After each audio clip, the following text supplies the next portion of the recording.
kita bersemangat lagi untuk belajar firman Tuhan di Habatus, hidupku bagi Kristus. Adik-adik, hari ini kita akan belajar dari 1 Timotius 2 ayat 1 sampai yang ke-7. Kita akan membaca beberapa ayat saja untuk memahami apa maksud Tuhan dalam hidup kita. Sebelum kita membaca Alkitab, mari kita berdoa. Tuhan Yesus, kami ucap syukur untuk kebaikan Tuhan sehingga kami diberikan kesempatan untuk belajar firman-Mu. Berkati kami supaya kami mengerti, memahami, dan melakukannya dalam hidup kami.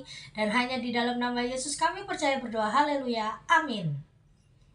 Adik-adik, sudahkah kau berdoa hari ini? Saat kau bangun pagi, saat kau berangkat ke sekolah, apakah kau sudah berdoa hari ini? Apa yang kau doakan? Kau mendoakan diri sendiri atau kau juga mendoakan orang lain? Ayo jawab dengan jujur.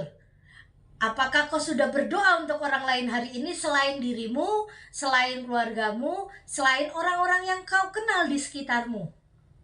Apakah kau mendoakan orang lain yang tidak kamu kenal juga? Hari ini Rasul Paulus mengingatkan kepada kita untuk kita berdoa juga untuk orang lain. Kita akan membaca beberapa ayat saja. Ayat 1 sampai ayat ke-4. Yang sudah bisa membaca, buka Alkitabnya, membaca bersama Ibu Yana. Kita membaca bersama-sama. Karena itu, pertama-tama aku menasihatkan, naikkanlah permohonan, doa syafaat, dan ucapan syukur untuk semua orang. Untuk raja-raja, untuk semua pembesar, agar kita dapat hidup tenang dan tentram dalam segala kesalehan dan kehormatan. Itulah yang baik dan berkenan kepada Allah, Juru Selamat kita, yang menghendaki supaya semua orang diselamatkan dan memperoleh pengetahuan akan kebenaran. Rasul Paulus menasihatkan kepada Timotius untuk berdoa. Berdoa bukan hanya berdoa diri sendiri, makanya tadi dia menaikkan permohonan doa. Nah, tapi ada juga namanya doa syafaat. Apa doa syafaat itu? Doa syafaat itu adalah doa untuk orang lain. Bisa untuk namanya orang lain, bukan hanya untuk keluarga kita. Keluarga kita bukan orang lain ya, tapi orang yang tidak terlibat dalam keluarga kita, itu orang lain. Doa syafaat di sini juga dikatakan untuk raja-raja, untuk pembesar. Pernahkah kau berdoa untuk pemerintahan kita, adik-adik, untuk negara bangsa kita, Indonesia ini? Atau kau berdoa juga untuk sekolah, berdoa untuk gereja, berdoa untuk penginjil-penginjil yang ada di pelosok-pelosok desa yang menyebarkan pengabaran Injil? Kau berdoa juga untuk Pak RT, Pak RW, Pak Lurah. Pernahkah kau berpikiran seperti itu? Berdoa untuk mereka juga. Mengapa kita harus berdoa untuk mereka? Alkitab tadi menjelaskan banyak sekali. Ayat 4 yang menghendaki supaya semua orang diselamatkan, memperoleh pengetahuan akan kebenaran.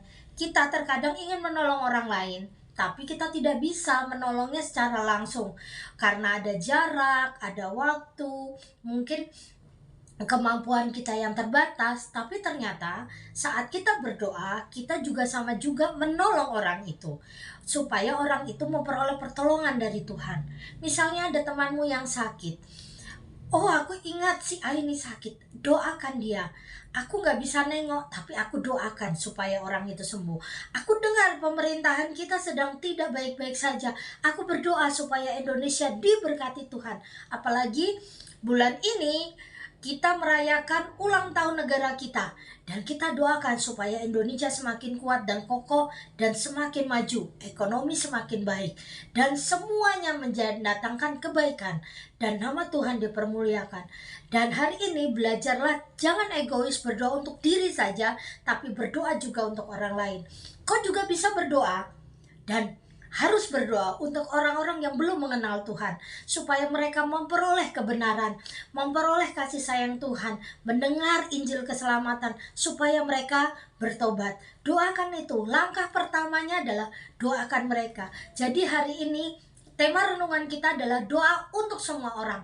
Semua orang itu bukan hanya orang yang kita kenal, bukan hanya orang yang memberkati kita saja, bahkan orang yang menyakiti kita pun kita doakan. Ya, musuh, orang-orang yang jahil sama kita, bahkan orang yang menyakiti keluarga kita pun kita juga doakan. Karena Doa orang benar itu sangat besar kuasanya, bukan untuk menghukum orang itu, tetapi supaya kebenaran Allah ada dalam hidupnya dan engkau pun menolong mereka lewat doa. Jadi jangan sepelekan doa. Doa itu kekuatan kita seorang percaya, nafas hidup kita juga. Karena apa? Kalau engkau tidak berdoa, berarti engkau tidak percaya pada Tuhan yang menyelamatkanmu dan menolong hidupmu. Jadi doa itu jadikan gaya hidupmu. Misalnya kau di jalan, lihat anak yang terlantar di pinggir jalan, kau doakan, Tuhan tolong dia supaya dia bisa makan dengan layak, supaya dia aman, tidak disakiti orang lain. Itu namanya doa syafaat.